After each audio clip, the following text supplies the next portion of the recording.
Let's talk about sharks. It is Shark Week, I believe, and sharks are a misunderstood animal. They are perhaps one of the most feared animals on the planet, and they're not in necessarily a great way with their relationship with humans over the past few decades. And so, look, I am gonna be honest with you, I am scared of sharks. Quite a bit, but I want to open up my mind. I want to learn, and so we have brought on an expert, Stephanie Brendel, joining us. You are of Shark Allies. Yes. So you do advocacy around sharks, around shark fin soup. You push for legislation. Yeah. So I want to learn about sharks from you. So, but my first question is, I know that you do diving and all of that. Why shark advocacy? It ended up because I love diving and I was in the water a lot. I was doing a lot of photography and was drawn to big animals. And I just kind of really was mystified by sharks because they're truly wild and they're predators and they're just like nothing else out there that you can encounter. Yeah, oh, I agree. Yeah. And I choose not to encounter them, but they are obviously very unique, and I know that genetically very similar than they have been for hundreds of millions of years. Some people describe them as perfect predators and all of that. Yeah. But I know that it's more complicated. So for the self-interested who might not necessarily understand why humans should care about the future of sharks, the relationship between humans and sharks, what do sharks do for us, for the ecosystem in the ocean? What purpose do they serve? Well, I basically always say that it doesn't matter whether you hate them or like them because they are basically in charge of keeping the ocean healthy. And this is not what the job that they provide for us and for the ocean is not something we can replace. We can't build robots that can do what sharks do. We can't get down there where they do their job. So even if you hate them, really, if you'd like to have a healthy ocean, healthy fisheries, food in the future, you know, oxygen, it all goes down the food chain. We really do need sharks. They're a very critical component. Just like land predators, they're very important in the ocean. And the relationship between humans and sharks, what effect has that had on sharks over the past 50, 100 years? Well, first of all, you can't see what's going on in the ocean, so that's one problem. So that makes sharks even more scary because they're in this unseen realms, and you know, movies haven't helped to give their reputation any polish. You know, it's basically the perfect monster and like Jaws. And things yeah, like that. I mean, there's not a whole lot of positive shark Deep movies Blue out there. Sea. Yeah, and it kind of draws on that, on our primal fears. It just fits perfectly into the primal fear. It's not really based on anything that they do in real life. I mean, it's very rare. You know, as you know, shark attacks, we don't even talk about it. It's so rare, you know, you should be scared of a whole lot of other things. I am. But, yeah, but it is this. We'll get to bears on another episode. Yeah, I mean, but even bears, you know, we just don't like being endangered by an animal. I mean, we should really be much more scared of things that really kill us. Yeah. But it's just a primal fear to be tracked down and eaten by something. So even things that kill you that don't eat you, we're not as scared of that. It's something about actually being consumed. So that's our, you know, it's just in our ancient brain. Yeah. Well, I'm glad that you brought up being consumed because obviously that's one of the issues, somewhat politically and socially, is not that they're eating us, but that we're eating them, or specifically their fins. And you, the documentary Extinction Soup, about shark fin soup and that trade. So what is that situation? To cut right to the chase, there's about 70 to 100 million sharks per year, and I know that sounds absurd, that are being taken around the globe. Wow.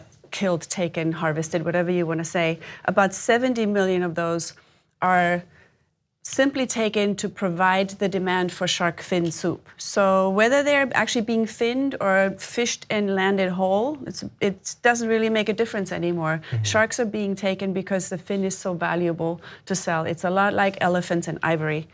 And that's really as clear cut.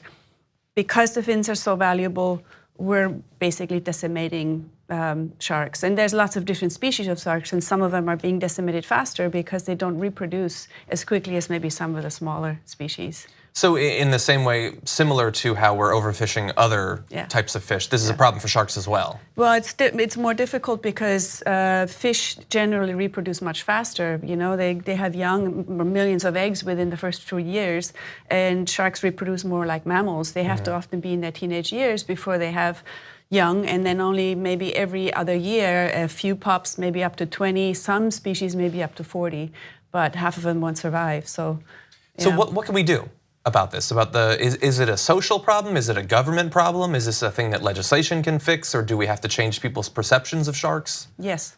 And just everything. All of those, yes. Okay. We have to do all of those, if somebody's watching the show, is there anything that they can do?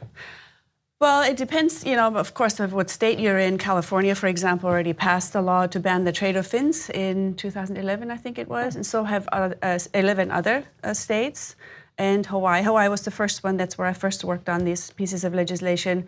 And they specifically go after the trade and possession, which is a lot more effective than the act of finning, which is impossible to enforce.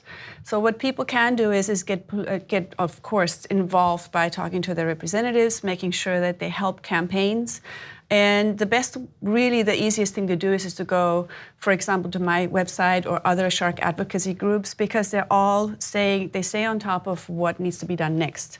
So it's this wave that needs to be pushed forward, and usually there are instructions on what to do next. Call this person, do that, or a petition or whatever might be on the docket. In California, for example, there is also an important bill right now in progress that has to do with the drift gill nets, which is also very important. It has to do something also with sharks, turtles, dolphins. These are the massive fishing operations? It's basically huge drift nets that have a rate of like 65% bycatch, and bycatch means animals that are not even being used. Basically, in order to get 12% of swordfish, 65% of what is caught is being thrown away. So it's super wasteful. It's amazing that that's legal. It's only still legal in California, believe it or not, and most states have banned it. The state actually, it's a little complicated, and I don't want to get into the technicalities because it is banned in the states, but not federally, and it's just federal water starts at 3 miles, so it's a technicality issue, but it's something that if you go to our website you can read about, and there's other advocacy groups that are championing that, so there's something you can do in almost every state. Okay, well that is great to know, because we want to make sure that people understand these problems, but also it's great that you're providing these avenues for them to actually do something about it. And like I said, Extinction Soup is the movie. It came out in 2014, but it explains the social problem, and your website, Shark Allies, people can find out more what they can do. So thank you so much for joining us. It's great to have you on. Thanks. Thank you so much for watching this video from The Damage Report. Please don't forget to like the video and also to subscribe to the channel so that you get notified as soon as new videos become available. To hear even more about both this topic and other issues not being covered nearly enough by the mainstream media, you're going to want to tune in every morning to our full hour-long show. That's at 12 p.m. Eastern, 9 a.m. Pacific, available on the TYT Network channel on YouTube TV.